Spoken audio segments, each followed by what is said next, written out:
Ora, boa noite. Cólera ultrapassou a barreira dos 13 mil casos no país. Mais 4 pessoas perderam a vida nas últimas 24 horas. Atividade de táxi em Benguela. Operadores preocupados com a morosidade no processo de emissão de licenças. Fuga, paternidade e abandono de lar. A visão de especialistas sobre as implicações sociais do fenómeno que ganha cada vez mais espaço. Conflito no leste da República Democrática do Congo. Estados Unidos pedem ao Ruanda que se retire do país e deixe de apoiar o M23. Hoje é quinta-feira, 17 de abril de 2025. O Girassol Jornal está no ar.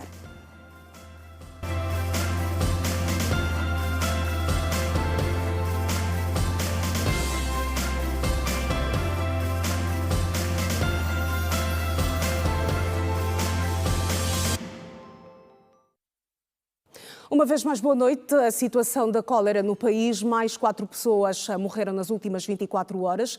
Segundo o boletim informativo disponibilizado pelo Ministério da Saúde, 222 novos casos foram registados no mesmo período.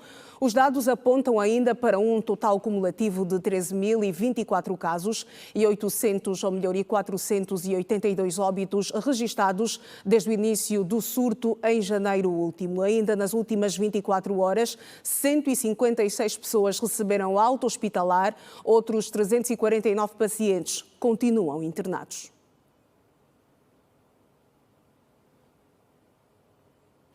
A procura pelo peixe em alguns mercados de Luanda baixou em função do preço do produto que subiu, segundo alguns munícipes ouvidos hoje pela nossa equipa, aqui em Luanda, numa altura em que a maioria das famílias prepara a celebração da Páscoa.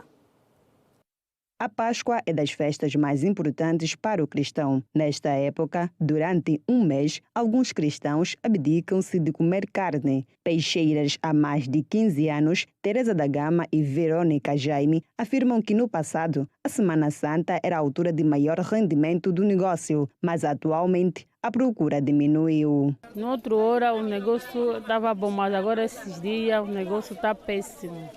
Não temos clientes. Não estão a consumir, mesmo o peixe está barato. O carapau, um monte de carapau está 2.000, tem de monte 5, mas os clientes não estão a entrar. Essa hora toda devemos vender pelo menos umas 6 ou 7 caixas de peixe, mas desde manhã uma caixa ainda não acabou. Vendo choco, gamba, lagosta. Essa semana não está duro. Os clientes estão um pouco difícil. Estamos sem cliente mesmo, não tem cliente. O choco tem monte de 2,5, tem monte de 5, tem monte de 10. Na Semana Santa, alguns cristãos acreditam que comer peixe mantém vivo o ritual dos 40 dias de jejum de carne, realizado durante a Quaresma. No mercado do Malueca, em Cacoaco, Inês Antônio disse que está cada vez mais difícil manter o negócio, pois o preço do produto está muito alto. Nesse momento estamos a passar mesmo mal. Há pouca pesca e há poucos clientes também.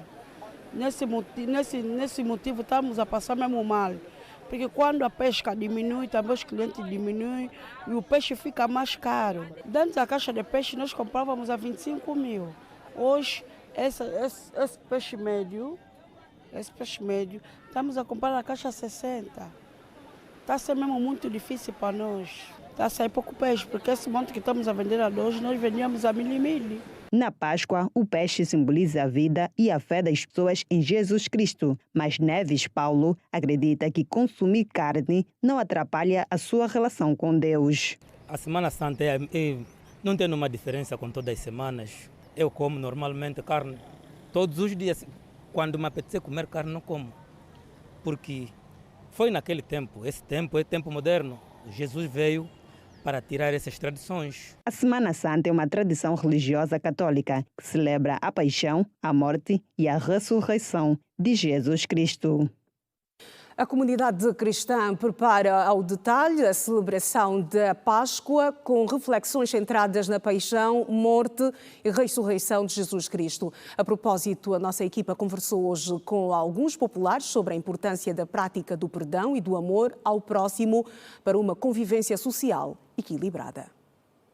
A Semana Santa é um dos períodos mas aguardados em alguns países do mundo devido à tradição espiritual. A responsável pela assessoria da comunicação jovem da Obra de Maria, Esperança Fernandes, disse que é um período de reflexão e transformação espiritual. E essa semana também é uma semana muito importante, não que as outras não sejam, mas é um tempo propício para nós refletirmos um pouco como anda a nossa vida. É um tempo propício para nós darmos o perdão àqueles que nos têm feito mal, àqueles que nos ofenderam. É o tempo favorável, tal como é o tempo favorável que Deus, mais uma vez, se entrega, perdoa a cada um de nós. É o tempo que nós também somos convidados, chamados a perdoar aqueles que nos fazem o mal.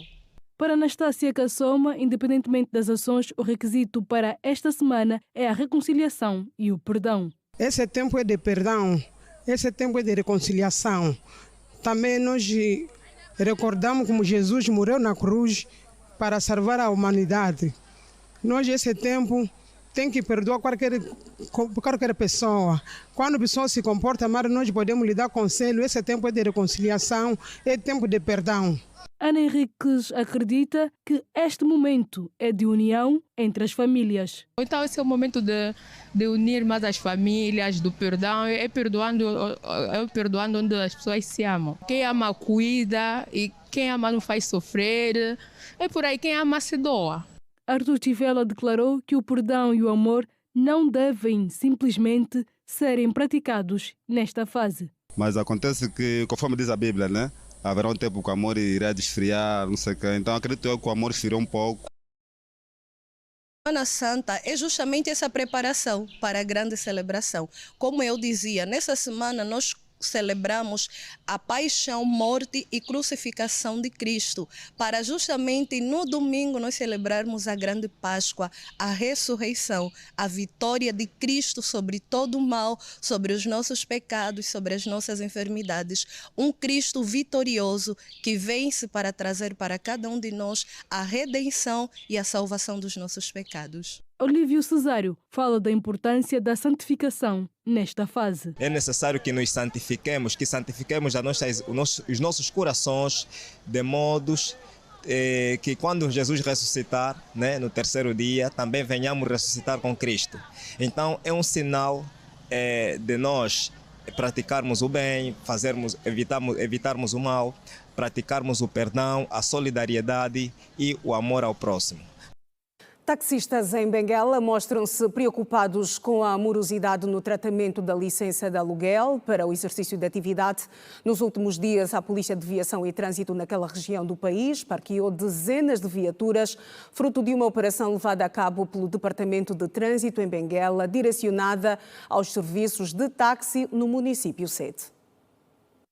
A Polícia de Trânsito em Benguela tem estado a apertar o cerco aos taxistas para verificar a atualização dos documentos de habilitação ao serviço de táxi. São vários os taxistas que se encontram em situação irregular e com os carros parqueados. Fomos surpreendidos na sexta-feira com uma operação das quais somos exigidos a licença de aluguel e das quais muitos outros documentos temos em posse, mas por falta de licença de aluguel, as nossas viaturas estão a ser levadas pela unidade. Os nossos superiores queriam só nos ajudar, pelo menos nos dão só os nossos meios e nos dão mais um prazo que nós vamos conseguir tratar a própria documentação que está em vigor, para ver se as coisas correm conforme que o próprio superior querem, porque nós estamos aqui desde sexta-feira, os meios estão lá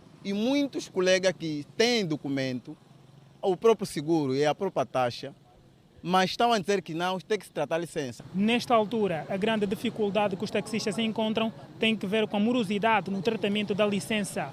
Fala-se em 90 dias para o seu levantamento, mas o que é facto é que os taxistas alegam que este período tende a se alastrar até 1 ano para o levantamento da referida licença de aluguer que os habilita ao serviço de táxi. 90 dias, 2 meses ou mesmo 1 ano mesmo. A pessoa quando vai lá dizem que não há sistema e é complicado. Eles deviam criar condições para atenderem as licenças em 2 dias, 3 dias. A licença são 90 dias. Há colegas ainda que já têm ficha de expensão, mas a licença não sai. as viaturas vão ficar aí até quando? Se nós seguro temos, a taxa temos. Então o Estado é que não criou condições para atender as licenças. Ao reagir o grito de socorro, o presidente da Associação Provincial dos Taxistas, se por um lado diz não ser verdade a morosidade do documento, por outro lado o responsável aponta os proprietários das viaturas como causadores da situação. Isto não constitui a verdade. Nós temos uma cooperação junto ao Ministério do Interior, temos uma cooperação junto aos transportes, as portas estão abertas para a aquisição dessa mesma documentação. Nós estamos, a Associação ATB, estamos a tratar desse assunto. A maioria parte não é culpa dos nossos associados motoristas, é do próprio proprietário das viaturas, que estão a infringir para que não trate a documentação. Então, nesta altura, estamos a fazer tudo para que nós adquirimos a mesma documentação. Estamos a pedir ao próprio motorista que não há nenhuma burocracia no tratamento de uma documentação. A Rede Girassol em Benguela tentou o contacto com o Gabinete Provincial dos Transportes para reagir à suposta morosidade na emissão da licença de aluguel, mas sem sucesso. Entretanto, a operação policial teve início na última sexta-feira e visa averiguar a atualização dos documentos que habilita o serviço de táxi. Seguros e fundo de pensões, plano para o próximo quinquênio, em destaque.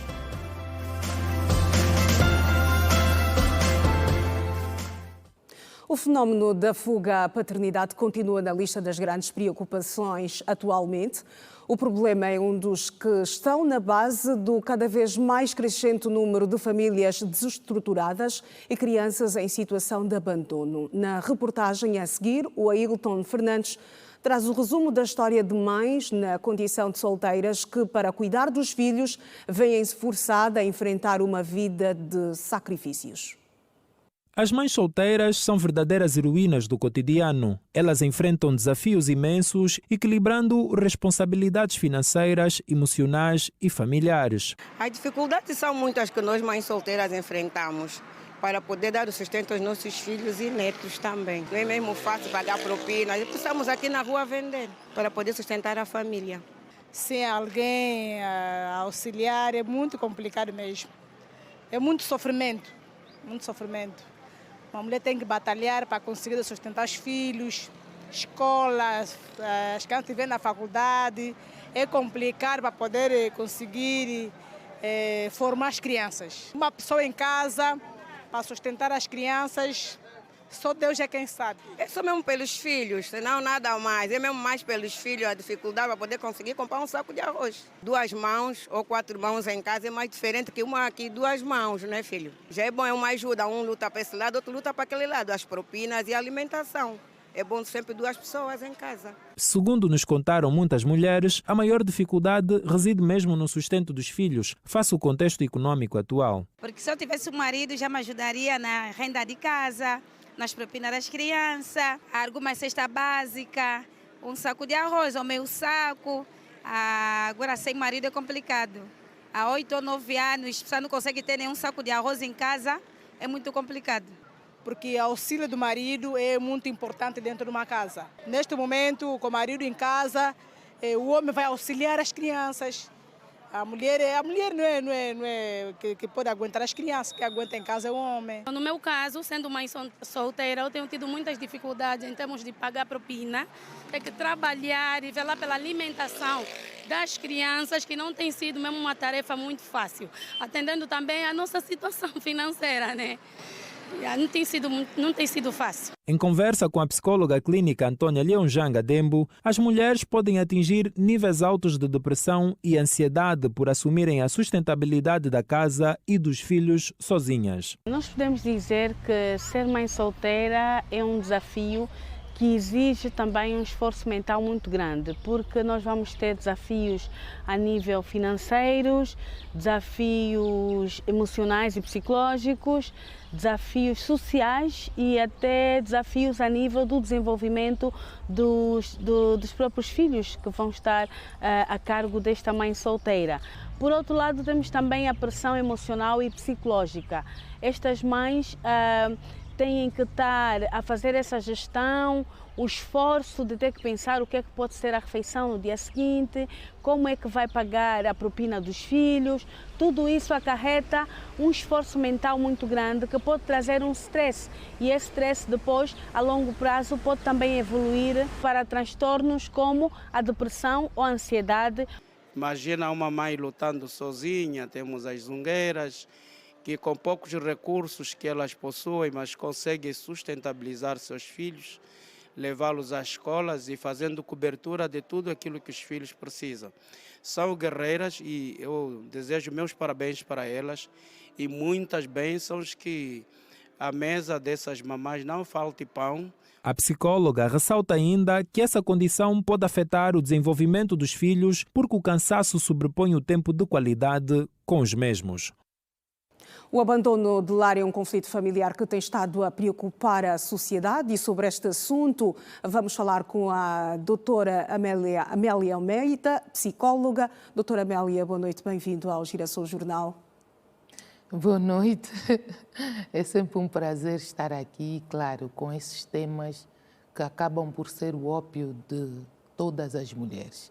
E é bom falarmos não só do lado psicológico, mas de mulher para mulher. Como é que se explica este fenómeno, doutora, que vai ganhando terreno aqui na nossa sociedade e também a preocupar-nos? Sempre foi um fenómeno existente. O que agora estamos a ter dificuldade é que há um abandono familiar. Antigamente, as famílias estavam mais coesas, mais unidas. Hoje, há maior luta individual do que coletiva. O que é que está a acontecer de facto? A nível do mundo, não é só Angola, a África ressente muito mais, há de fato a queda de valores. Hoje tudo está a ser discutido, tudo está a ser debatível e tudo está a levar então a vários caminhos de solidão. E essa solidão no ser humano, que é um ser social, tem criado dificuldades. E as dificuldades que ele vai enfrentando ao longo da vida, muitas delas acompanham com este abandono. Abandono familiar, abandono social e abandono do eu emocional. Isto tem implicações, doutora? Sempre tiveram. O grande entendimento hoje, por ser ligada mais à investigação social do que ontem, é que as mulheres eram preparadas para determinadas funções. E o engraçado é que já se falava de métodos contraceptivos na época da Grécia, do Egito. E hoje as pessoas ainda dão respostas que o número de filhos que eu tenho é porque aconteceu. Mas está-se a esquecer de um fator, que é este: a pressão social que os países africanos enfrentam em maternidade, em poderem ter mulheres nas diversas áreas e fazerem a impressão que tudo ela tem que ser boa. A mulher tem que ser boa mãe, boa filha, boa irmã da igreja, boa educadora social, boa vizinha, boa. E eu até brincava ontem e dizia: estou cansada das guerreiras. Eu só quero mulheres humanas, simples, mulheres que sonharam ter um futuro diferente e que possam viver esse sonho. Porque a grande verdade é, o número de filhos, muitas das vezes, quem escolhe são as mulheres. Com a infantilidade que ter uma criança é só ter o que comer. Será que chega? Quando a criança fica às noites com febre. Mas são crianças que não são feitas apenas por mulheres. Exatamente, mas lá está. Quem acaba por assumir, porque nós temos as mães solteiras que não têm marido em casa e temos as mães solteiras que vivem com o marido dentro de casa. Que à noite, quando o filho está doente, o filho está a fazer muito barulho. É melhor sair. Vai ver o teu filho. Se o filho portar-se mal, de quem é a culpa? Logo, começamos a mulheres que têm entender... maridos ausentes, presentes e ao mesmo tempo ausentes. Nós estamos órfãos de maridos dentro dos lares. Esta, se calhar, é a palavra que mais é sentida. Podemos fazer até um instrumento social. Vamos só olhar para os hospitais. Quem está lá permanentemente? Quem perdeu o emprego? Quem teve que fazer o sacrifício acrescido? Podemos ver na escola. Quantos são os encarregados, e já estou a dizer gênero, seu sexo masculino ou feminino. Então aí está hoje a reflexão do que é ser mulher nesta era. E o fator econômico não está acontecendo só em Angola, está acontecendo a nível do mundo. A doutora disse no início da sua intervenção que a questão do abandono de lares, este é um assunto que leva-nos a olhar também para a fuga à paternidade. Se olharmos para a peça que acompanhamos antes da nossa conversa, as mulheres falavam da necessidade de ter um suporte para poderem garantir, acima de tudo, a alimentação e também a formação dos filhos. E a orientação, porque... Segundo é o cérebro do ser humano, a função da mãe é só até os 6 anos, de cuidador. A função do pai é de orientar, aquele que ensina o filho a ser e estar no mundo. Quando temos fenômenos como esses a serem levantados num país africano em que o sangue representava o orgulho, ter filho representava a continuidade da minha espécie, da minha honra e a minha educação, hoje, os valores invertidos é só mais um filho. O que é que leva um indivíduo a enveredar por este caminho, doutora, se olharmos para aquilo que acabou de dizer há instantes? Bem, primeiro são as crenças, em que eu fui também abandonado pelo meu pai, eu também posso abandonar. Pessoas nestas condições têm mais probabilidade ou possibilidade de enveredarem para este caminho? Pessoas que foram abandonadas, cresceram em famílias desestruturadas? É bem verdade que ainda não temos os nossos estudos, por isso é que eu volto a insistir que temos que ter laboratórios sociais para termos respostas credíveis e prevenirmos os fenómenos. É sim, porque se eu não estou habituado a ir para a escola do meu filho, prestar atenção às amizades do meu filho, ter horas de regresso a casa, cumprir a minha função de homem, que não é só alimentação, porque diz-se muito de marido provedor. Provedor não é doador de sentimento, ele só provê da matéria. Nós precisamos de maridos que provêm do matéria e o espírito, e como diz o português de Portugal, a alma. Nós precisamos de seres humanos completos para formarem pessoas completas. Isto não se verifica na nossa sociedade, doutora? É só olharmos para os bares. Qual é o número de gênero que temos em bares?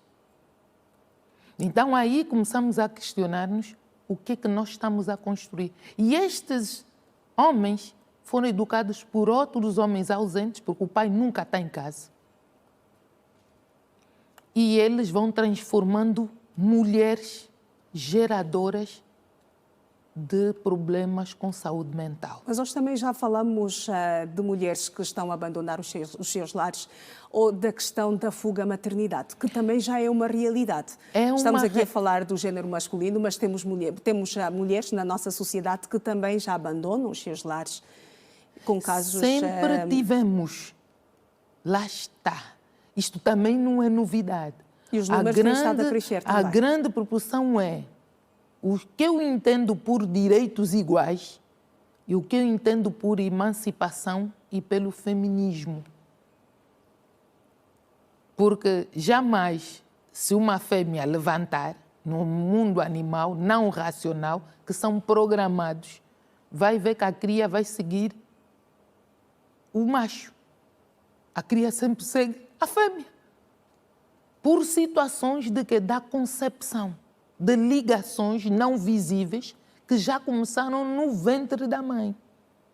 A grande questão é o que é que as pessoas hoje pensam que é ter um filho.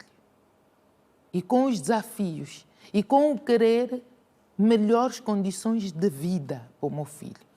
Também estamos a ver crianças com mães e com pais dentro de casa, mas estão sempre a deambular pela cidade. Que medidas podem ser tomadas, doutora? Políticas públicas? As políticas, as leis administrativas estão feitas. Agora precisamos do homem. E quando digo homem, não estou-me a referir do género, estou-me a referir o homem, o ser humano, que implemente e seja responsabilizado pelos seus atos. Nós precisamos de ter reuniões familiares, em que cada um deve assumir um papel na sua família. E isso depende de nós, porque legislações podem ser criadas, leis, mas se eu não entender que esta lei serve, eu não vou usá-la. Instruirmos também os nossos filhos? A educação e instrução são processos contínuos do ser humano. O ser humano é o único ser, volto a repetir, que não nasce programado, ele não vem com um programa. Ele precisa de todo momento estar a aprender e desaprender. Hoje, será que serve ainda não assumimos modelos da poligamia?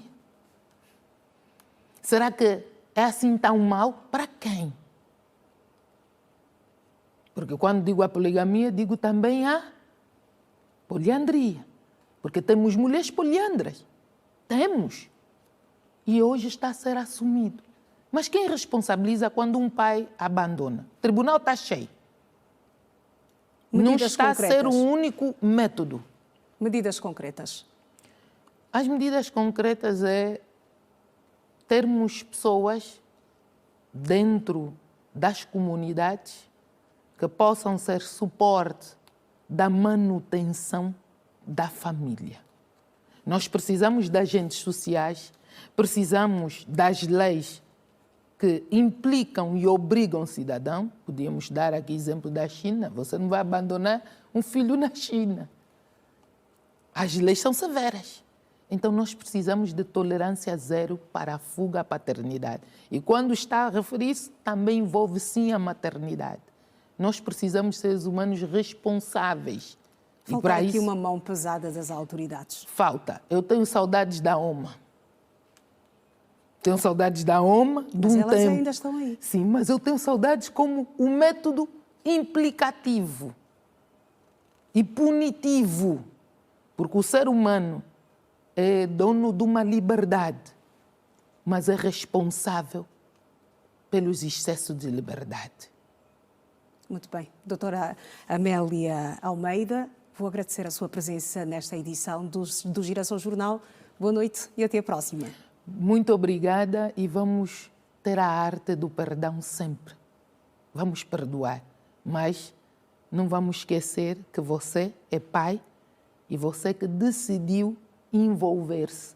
Se estava por efeito de A, de B, não é importante. Agora vamos assumir a responsabilidade. Muito bem.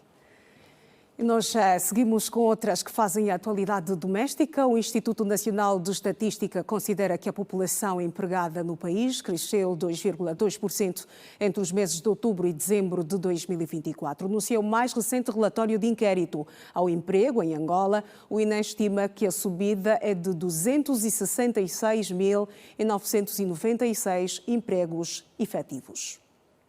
Mais de 267 mil pessoas conseguiram empregos de outubro a dezembro de 2024. A taxa de desemprego no país diminuiu no quarto trimestre do ano passado 0,4%, que corresponde a uma variação de menos de 1,2%, fixando-se em 30,4%, abaixo dos 30,8% registrados no trimestre anterior.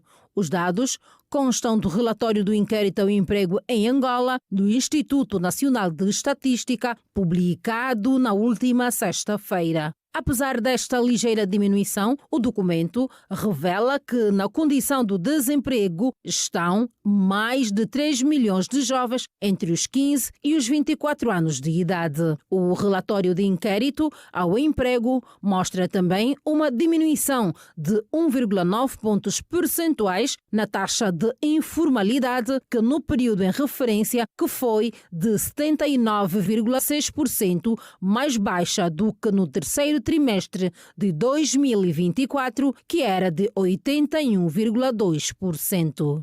Números que atestam que o setor informal continua a observar a maioria dos empregos em Angola. A zona rural apresenta a taxa mais elevada, destacando-se com 91,6% da população. O documento apresenta dados animadores para a população empregada, que cresceu 2,2% nos meses de outubro a dezembro, em comparação com julho e setembro de 2024, alcançando mais de 12 milhões de angolanos empregados, ou seja, mais de 267 mil pessoas conseguiram empregos no referido período. A taxa de emprego foi estimada em 62,8%, sendo na área rural superior que a área urbana. Com 47,7%, os setores da agricultura, produção animal, caça, floresta e pesca são os que mais empregos geraram. A população econômica ativa, constituída por pessoas com 15 anos ou mais, no quarto trimestre de 2024, foi calculada em 18,08 milhões contra as 17,79 milhões de pessoas. Funcionar o aumento da produção. As obras de construção do novo poço de operações para exploração de petróleo devem arrancar ainda este ano. A estrutura será instalada na zona de Cabo Ledo. Depois de várias negociações, vão arrancar as obras para a construção do novo bloco de exploração de petróleo em terra. Chama-se Projeto Caminho. Vai ser instalado entre o bloco 20 e 21, a caminho de Luanda, na zona do Cabo Ledo. Segundo anunciou nesta quinta-feira o ministro dos Recursos Minerais, Petróleo e Gás, Diamantino Azevedo. Um projeto que demorou muito tempo, teve muitas controvérsias.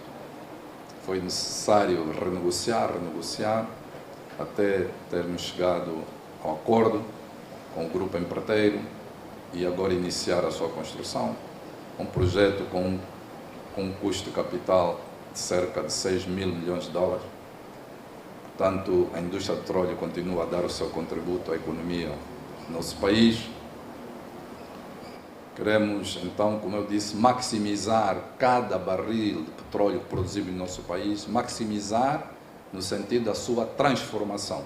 É nesta ordem de maximizar a produção de petróleo no país que estão em curso 3 refinarias, sendo de Lubito, Soio e de Cabinda. Esta última termina a primeira fase neste ano e prevê produzir 30 mil barris dia, segundo avançou o governante que falava durante a abertura da Feira dos Trabalhadores Mineiros. O projeto da refinaria de Cabinda está em curso, é um projeto praticamente privado, com a participação da Sonangol.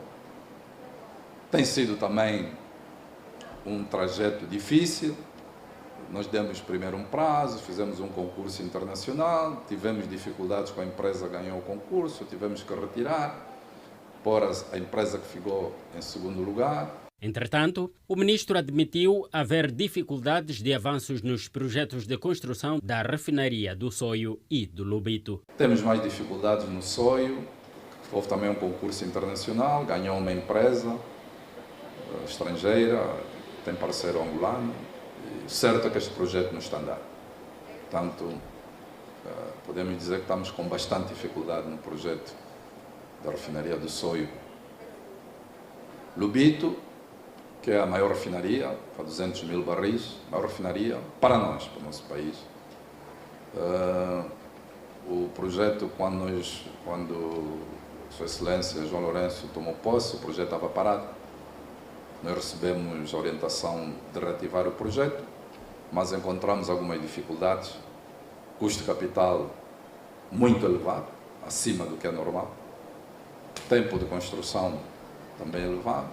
E estándares de qualidade baixos, tendo em conta o contexto, né, diferente que é o contexto da transição energética. É com estes projetos concluídos e a funcionar que o Executivo prevê reduzir em grande medida os custos com a importação do combustível. Vale lembrar que em 2024 o governo gastou 662 milhões de dólares com a importação da gasolina e do gasóleo.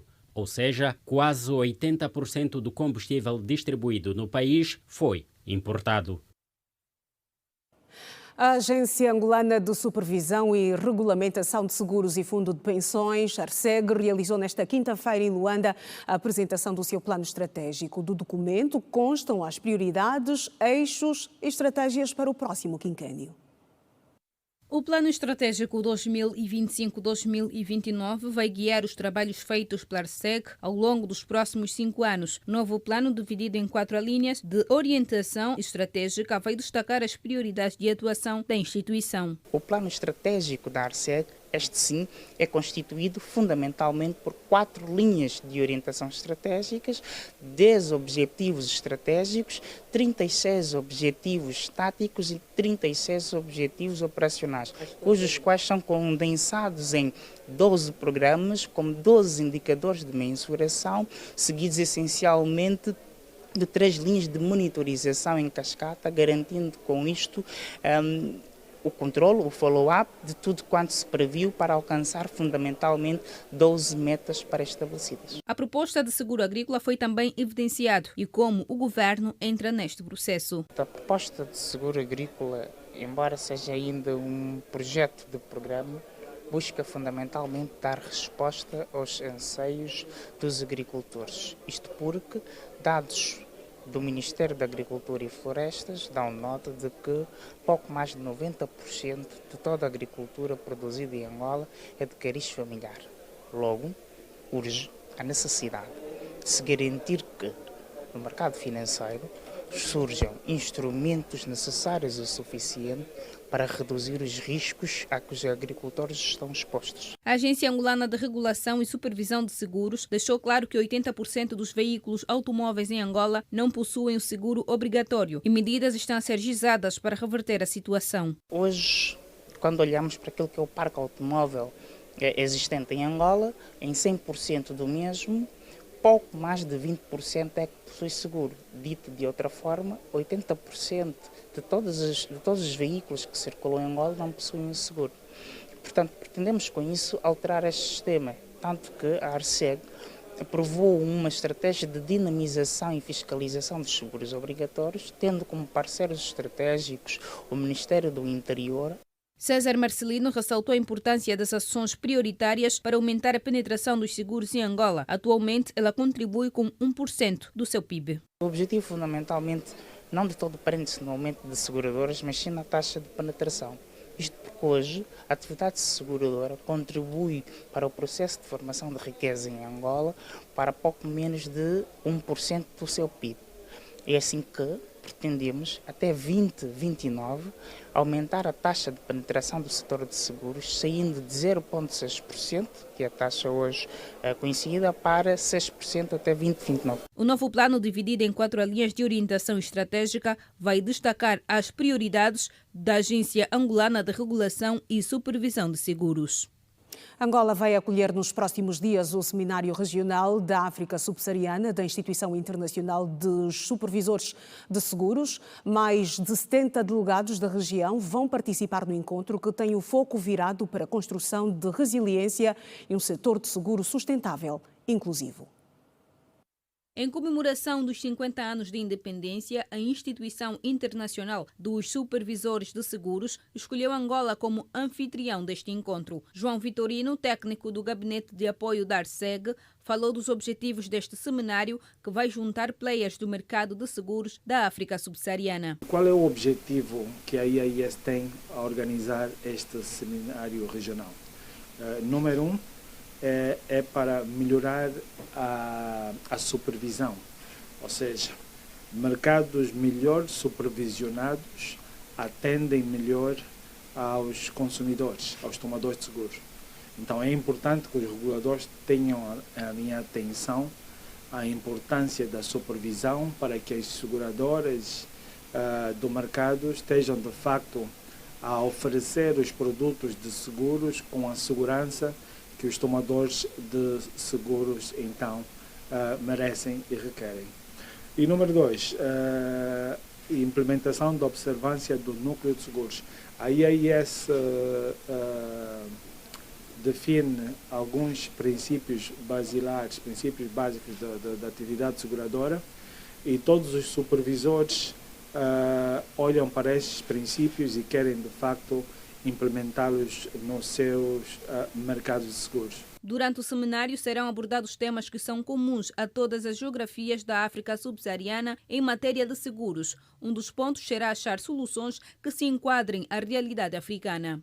Iremos abordar temas que preocupam a todos os supervisores, formas a que, primeiro, consigamos encontrar soluções para os problemas que assolam os nossos setores, mas sem prejuízo disso também conseguir adequá-las à realidade de cada geografia, evitando com isto uma europeização da legislação africana, pois entendemos que problemas africanos devem ser superados com soluções africanas. César Marcelino, diretor do Gabinete de Estudos e Planeamento Estratégico da ARCEG, disse que alcançar soluções sobre a problemática da transição digital no mercado de seguros também estará em evidência. É de facto verdade que em Angola, bem como em boa parte dos países africanos, as infraestruturas de suporte para a transição digital ainda são débeis.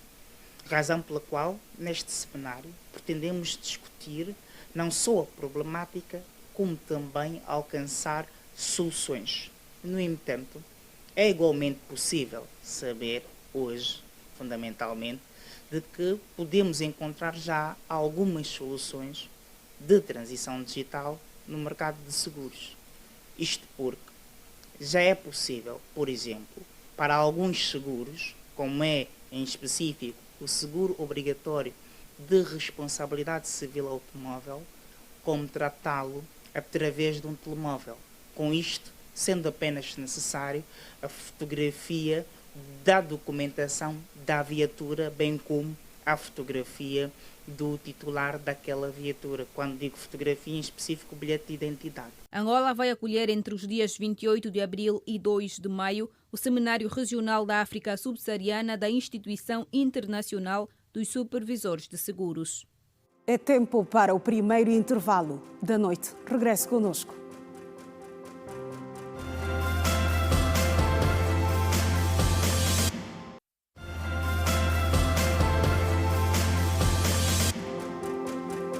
Estamos de volta. O Presidente da República orientou hoje no Palácio Presidencial uma reunião do Conselho de Segurança Nacional. Os membros do referido órgão analisaram assuntos diversos como a defesa e segurança do país. Refira-se que o Conselho de Segurança Nacional é o órgão de consulta do Presidente da República para assuntos relativos à condução da política e estratégia de segurança nacional, bem como a organização, funcionamento e disciplina nas Forças Armadas angolanas, da Polícia Nacional e demais organismos de garantia da ordem. É composto por 23 membros, nomeadamente a Vice-Presidente da República, os presidentes da Assembleia Nacional, do Tribunal Supremo, do Tribunal Constitucional, do Supremo Tribunal Militar, o Procurador-Geral da República e o Ministro de Estado e chefe da Casa Militar do Presidente da República. Integram igualmente o Conselho de Segurança Nacional, o chefe de Estado-Maior-General da SFA, o Comandante-Geral da Polícia Nacional, o chefe do Serviço de Informações e Segurança do Estado, o chefe do Serviço de Inteligência e Segurança Militar, o Diretor-Geral do Serviço de Inteligência Externa, o Inspetor-Geral da Administração do Estado e o Diretor-Geral do Serviço de Investigação Criminal.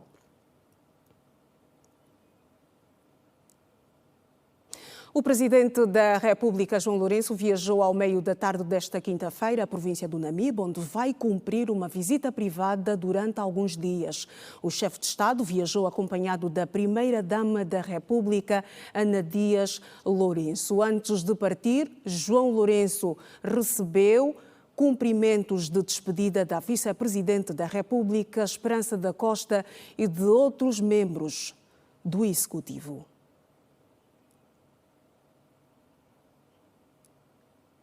Os Estados Unidos pediram ao Ruanda que retire as suas tropas do leste da República Democrática do Congo e que cesse todo o apoio ao grupo armado M23. O pedido surge na sequência do encontro entre os líderes da RDC e do Ruanda com o enviado especial norte-americano para a África. Acompanhe o Compacto Internacional no Girassol Jornal. O pedido foi feito pelo enviado especial dos Estados Unidos para a África. Massad Boulos pediu ao Ruanda que cesse o apoio ao M23, grupo suportado pelos ruandeses, segundo as Nações Unidas, e que retirasse as suas tropas do leste da República Democrática do Congo. A posição do representante americano foi manifestada depois de este se ter reunido com os presidentes da República Democrática do Congo e do Ruanda no início da semana. O movimento 23 de março, M23, capturou, no quadro das suas operações no leste da República Democrática do Congo, as cidades de Goma, capital do Kivu Norte, e Bukavu, capital do Kivu Sul, nos meses de janeiro e fevereiro. Informações da ONU e do governo congolês dão conta de que os últimos atos de violência causaram milhares de mortos e obrigaram centenas de milhares de pessoas a abandonar as suas casas. O presidente ucraniano Volodymyr Zelensky afirmou hoje que tem informações do serviço de inteligência que mostram que a China está a fornecer material bélico à Rússia. Zelensky, que disse que acredita que os representantes chineses estão envolvidos na produção de algumas armas no território russo, referiu que os asiáticos fornecem artilharia e pólvora. O líder ucraniano reafirmou que a Ucrânia tem factos sobre o trabalho da China e da Rússia para fortalecer as suas capacidades de defesa. Zelensky volta assim a associar a China à guerra na Ucrânia, depois de ter apresentado alguns cidadãos chineses capturados por envolvimento no conflito, lutando pela Rússia. Entretanto, a diplomacia chinesa mostra-se muitas vezes publicamente neutra em relação ao conflito iniciado em 2022. O Papa Francisco, em fase de recuperação, visitou nesta quinta-feira, de surpresa, o estabelecimento penitenciário Regina Coeli, uma das prisões mais superlotadas da Itália. O sumo pontífice foi desejar aos detentos votos de felicidade, numa altura em que os cristãos se preparam para celebrar a Páscoa. O Papa ficou com os presos por cerca de 30 minutos, de acordo com o Vaticano, que assegurou ainda que o líder católico, nascido na Argentina, informou os presos que queria estar perto deles e que tem orado por eles. A ida à Regina Coeli, que fica a 5 minutos de carro do Vaticano, serviu para o Papa fazer uma pequena incursão fora do Vaticano, quando o número 266, na ordem dos líderes da Igreja Católica, tem vindo a fazer aparições públicas, à medida que se recupera depois da alta hospitalar de 23 de março.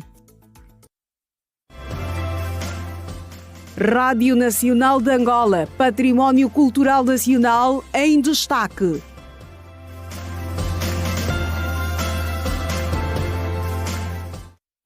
Inter Petro de Luanda é o jogo de destaque da jornada 25 do Girabola edição 2024-2025.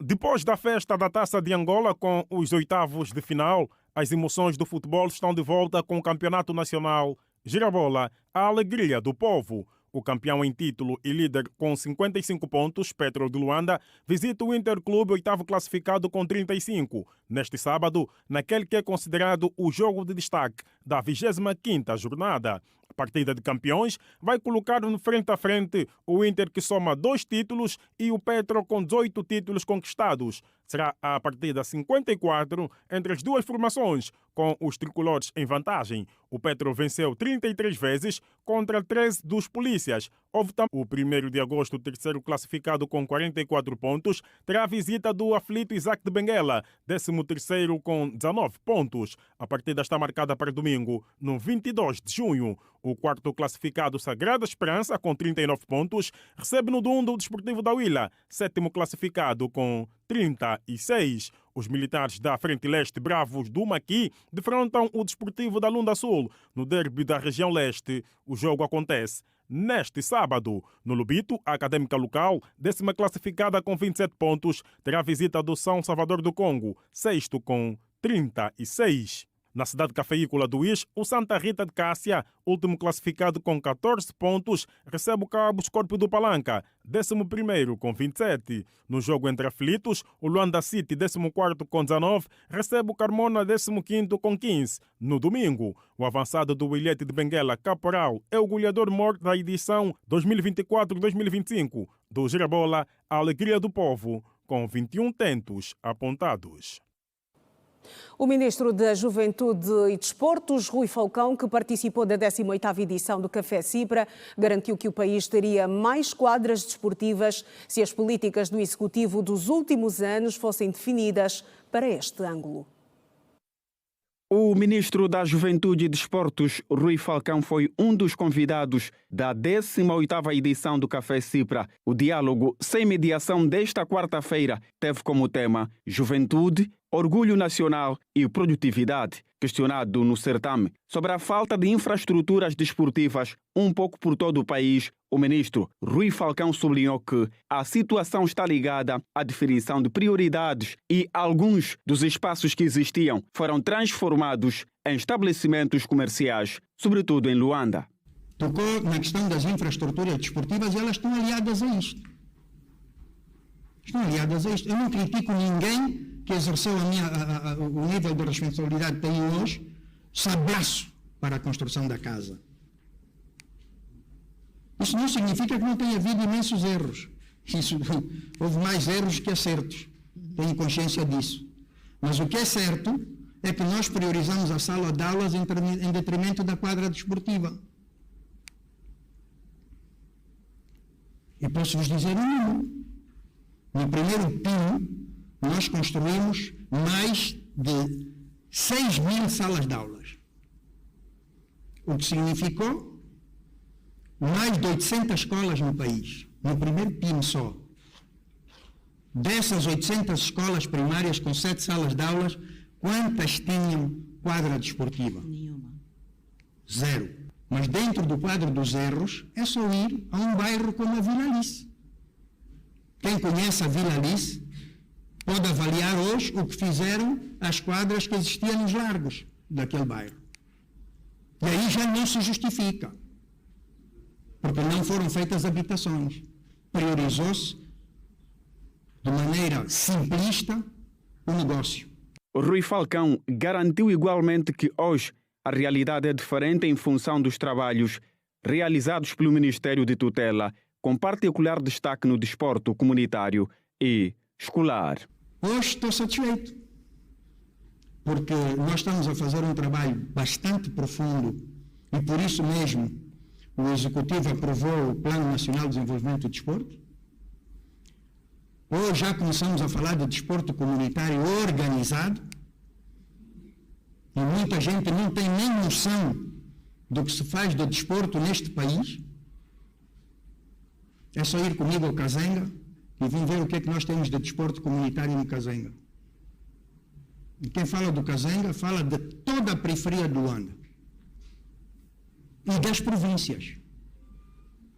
Então nós começamos um processo de reorganização daquilo que é o desporto comunitário e se estão a acompanhar, eu tenho a certeza que o Aldo Fernandes acompanhou, nós ainda agora acabamos de formar 300 monitores para o desporto comunitário. Estamos a trabalhar em conjunto, os dois ministérios, e estamos a fazer o trabalho que se impõe nesta fase, para recuperar, numa primeira etapa, os índices que tivemos de participação, os rácios, em cada uma das modalidades, aquilo que tivemos nos anos 80 e 90.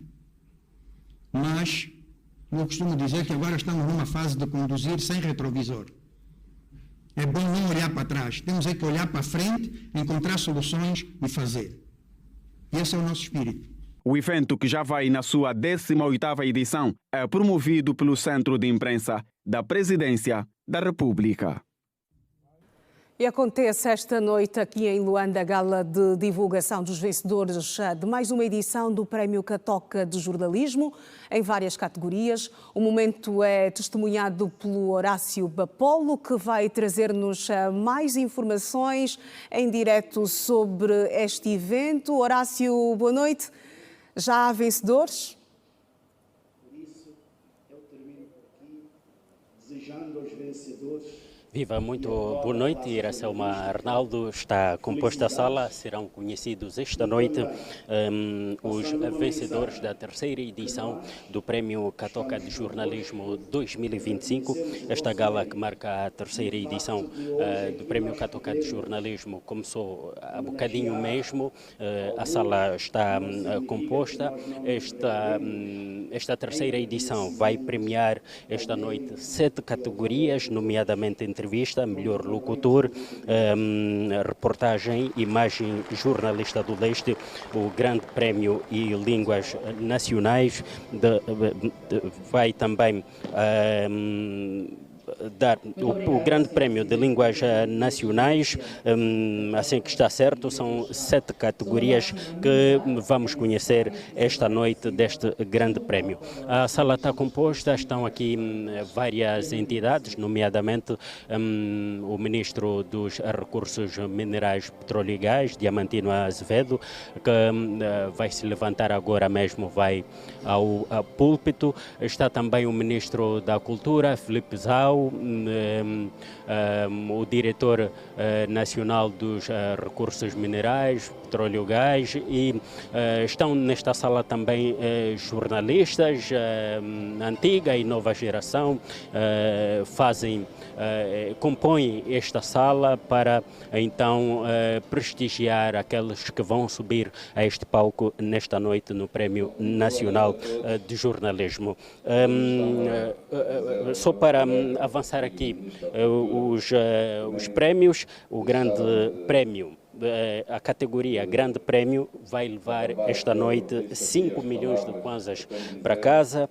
Já quem vencer a categoria de Jornalista do Leste vai levar 3 milhões de kwanzas e 2 milhões de kwanzas para outras categorias. Um valor total, o prémio vai ter um valor total de 20 milhões de kwanzas que serão distribuídos para todas estas categorias. Segundo a organização, além de fazer parte da responsabilidade social, o Prémio Catoca de Jornalismo visa despertar nos jornalistas angolanos o sentido da criatividade, inovação, na nobre missão de levar ao público a informação com qualidade e a objetividade por todos desejados. 20 profissionais da classe serão homenageados a título póstumo, serão homenageados nomeadamente Francisco Simones, Antônio Freitas, Ismael Mateus, Edgar Cunha, Balduino Carlos, Manuela Lemos, Manuel Esperança, Abel Waka, Alves Antônio, Silva Júnior, Antônio Moachilela, Siona Casimiro, Abel Abrião, Gustavo Costa, Amândio Clemente, Antônio Ferreira, Aleluia, Feliciano Mágico e João Carmo e Iano. São estas perto de 25 entidades, 25 jornalistas que já não estão entre nós, serão nomeados esta noite. Nesta altura, discursa o Ministro dos Recursos Minerais, Diamantino Azevedo, e nós vamos continuar a ouvir o discurso e outros atrativos que vai acontecer nesta noite. Todos os detalhes que vão acontecer aqui, nós prometemos trazer nos próximos serviços de informação da Rede Girassol. Boa noite. Boa noite, Horácio Bapolo, e a gala Prémio do Jornalismo Catoca. Certamente vamos aguardar pelos vencedores em outros serviços de informação. E é tempo para mais um intervalo, o segundo e o último desta edição do Girassol Jornal. Até já.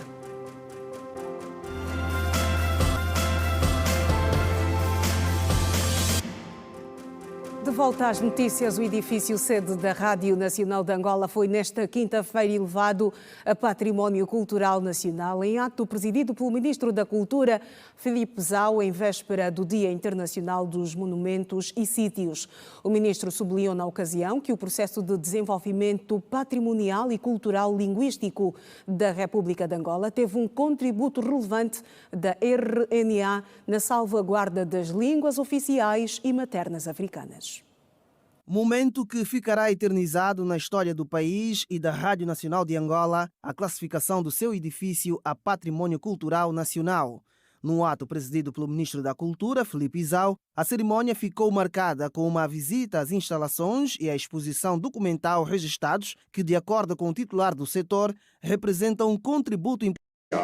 E as línguas maternas africanas, salvaguardando a relevância das mesmas no processo de desenvolvimento de Angola e como património cultural linguístico com necessidade de ser salvaguardado. Filipe Izao considerou necessário classificar os monumentos e acervos imateriais para que a cultura seja vista também como património, pertença e identidade, de modo que as próximas gerações tenham contacto com a história do país. Por estas razões, se pode entender que existe uma estreita cooperação entre a cultura e o ensino, no sentido da transmissão de conhecimentos, hábitos, valores e habilidades, que são próprias a uma determinada sociedade e que passam de geração para geração entre a cultura e o turismo, no sentido da promoção do património material e imaterial, com impacto direto na diversificação das economias e de forma não sistematizada entre a cultura e a informação, na promoção e difusão da idiosincrasia social das diferentes comunidades. E o presidente do Conselho de Administração da Rádio Nacional de Angola, Pedro Neto, fez saber que a classificação a Património Cultural Nacional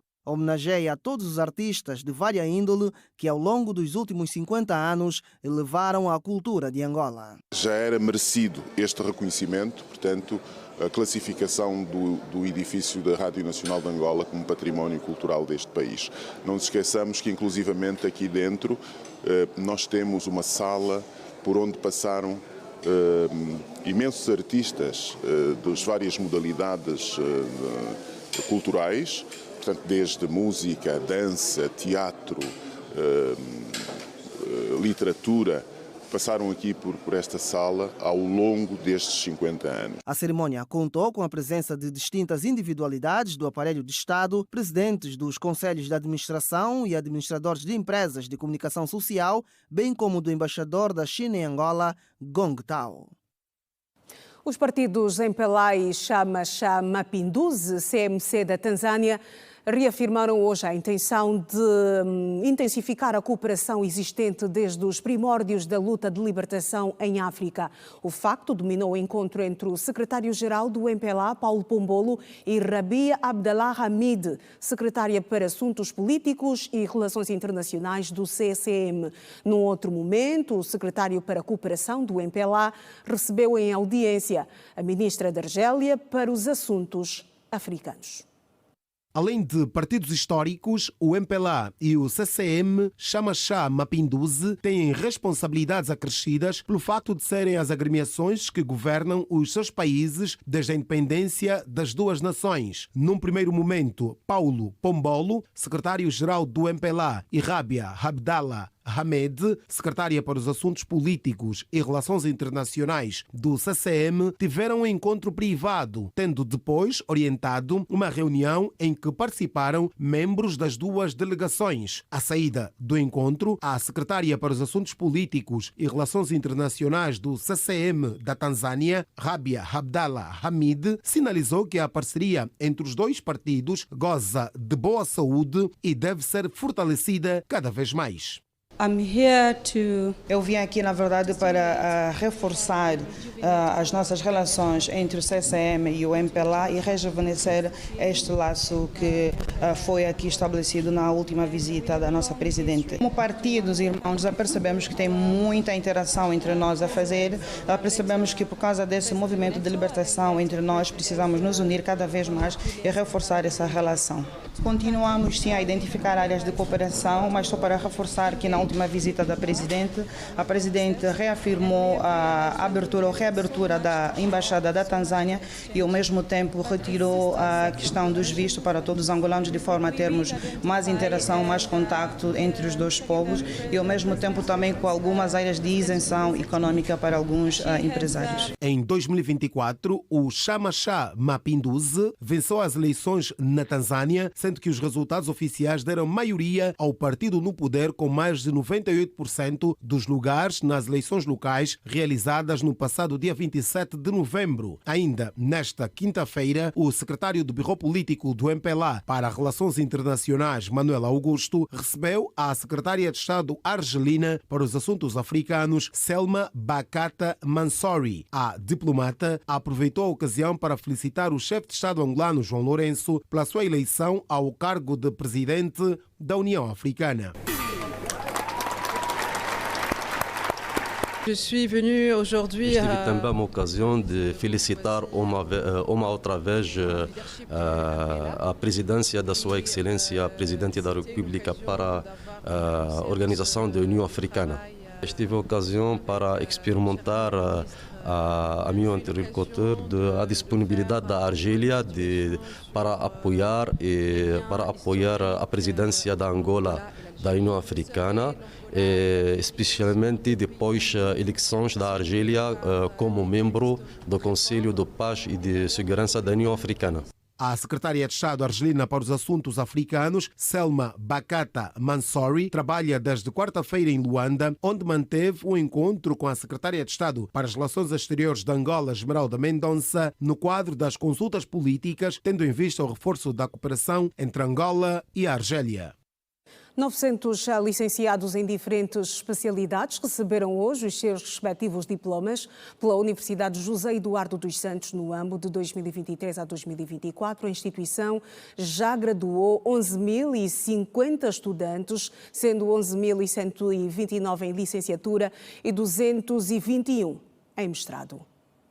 A cerimônia de outorga aos diplomados realizou-se nesta quinta-feira no pavilhão Osvaldo de Jesus Serra Vandunem. Os recém-formados pretendem contribuir com o seu saber na edificação de uma Angola cada vez melhor. Profissionalismo, gratidão e empatia, amor ao próximo. Eu darei o meu melhor para contribuir para o país, para contribuir no setor da justiça. É um momento de muita emoção, muita alegria, depois de uma trajetória de formação, ter o sentimento de dever cumprido e estar pronto para poder responder com as necessidades do país. São 900 diplomados nesta edição de 2025 pela Universidade José Eduardo dos Santos nas diferentes especialidades que compõem a unidade orgânica nesta região do país. Encontramos-nos aqui hoje para celebrar a concretização de um sonho, o de ser um quadro superior na República de Angola, nossa amada pátria. Foi por este sonho que os licenciados aqui presentes e os que não puderam comparecer, num total de 900, lutaram e conseguiram. Este é também um ponto de partida para uma nova trajetória repleta de oportunidades, principalmente no âmbito profissional.